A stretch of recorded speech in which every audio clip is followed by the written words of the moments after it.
കൊച്ചി വാർത്താ ചാനലിലേക്ക് സ്വാഗതം. യുഎസിലേക്ക് കാനഡ അതിർത്തിയിൽ നിന്ന് ഇന്ത്യക്കാരെ കടത്തുന്നതുമായി ബന്ധപ്പെട്ട കള്ളപ്പണം വെളുപ്പിക്കൽ കേസിൽ ചില കനേഡിയൻ കോളേജുകളുടെയും ഇന്ത്യൻ സ്ഥാപനങ്ങളുടെയും പങ്കാളിത്തത്തെക്കുറിച്ച് എൻഫോഴ്സ്മെന്റ് ഡയറക്ടറേറ്റ് അന്വേഷിക്കുകയാണ്.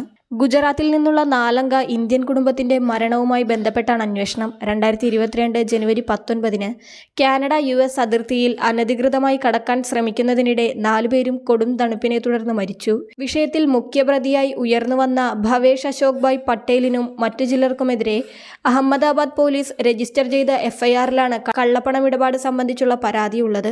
വലിയൊരു റാക്കറ്റാണ് ഇതിനു പിന്നിൽ പ്രവർത്തിക്കുന്നതെന്നാണ് കണ്ടെത്തൽ. യുഎസിലേക്ക് പോകാൻ ആഗ്രഹിക്കുന്ന ആളുകളെ കണ്ടെത്തി കാനഡ ആസ്ഥാനമായുള്ള കോളേജുകളിലും സർവകലാശാലകളിലുമൊക്കെ അഡ്മിഷൻ ഏർപ്പാട് ചെയ്യുന്നതാണ് ആദ്യഘട്ടം. തുടർന്ന് സ്റ്റുഡന്റ് വിസയിൽ കാനഡയിൽ ഇവരെ എത്തിക്കും. പിന്നീട് കോളേജുകളിൽ ചേരുന്നതിനു പകരം നിയമവിരുദ്ധമായി യുഎസിലേക്ക് കടക്കുകയാണ് ചെയ്യുന്നതെന്നാണ് അന്വേഷണ ഏജൻസി പറയുന്നത്. ഇത്തരത്തിൽ ഒരാളിൽ നിന്ന് 55 ലക്ഷം മുതൽ 60 ലക്ഷം രൂപ വരെയാണ് ഈടാക്കുന്നത്.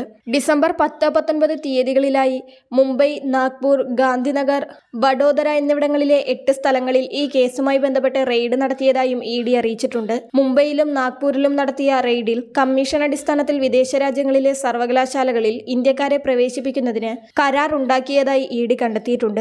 ഓരോ വർഷവും ഏകദേശം 35,000-ഓളം വിദ്യാർത്ഥികളെ ഇന്ത്യക്ക് പുറത്തുള്ള വിവിധ കോളേജുകളിലേക്ക് റെഫർ ചെയ്തതായാണ് കണ്ടെത്തൽ. ഈ റാക്കറ്റിൽ ഗുജറാത്ത് കേന്ദ്രീകരിച്ച് മാത്രം ഏകദേശം 1,700-ഓളം ഏജന്റുമാരുണ്ട്. ഇന്ത്യയിലുടനീളം 3,500 ഏജന്റുമാരും അതിൽ 800-ഓളം പേർ സജീവമാണെന്നും കണ്ടെത്തിയതായി ED പറയുന്നു. കാനഡ ആസ്ഥാനമായുള്ള 112 കോളേജുകൾ ഒരു സ്ഥാപനവുമായും 150-ലധികം കോളേജുകൾ മറ്റൊരു സ്ഥാപനവുമായും കരാറിൽ ഏർപ്പെട്ടിട്ടുണ്ടെന്ന് വ്യക്തമായതായും ED വൃത്തങ്ങൾ വ്യക്തമാക്കിയിട്ടുണ്ട്. ഇതിൽ പങ്കാളിയായ 262 കോളേജുകളും US കാനഡ അതിർത്തിക്ക് സമീപം പ്രവർത്തിക്കുന്നവയാണെന്നും ED സംശയിക്കുന്നുണ്ട്.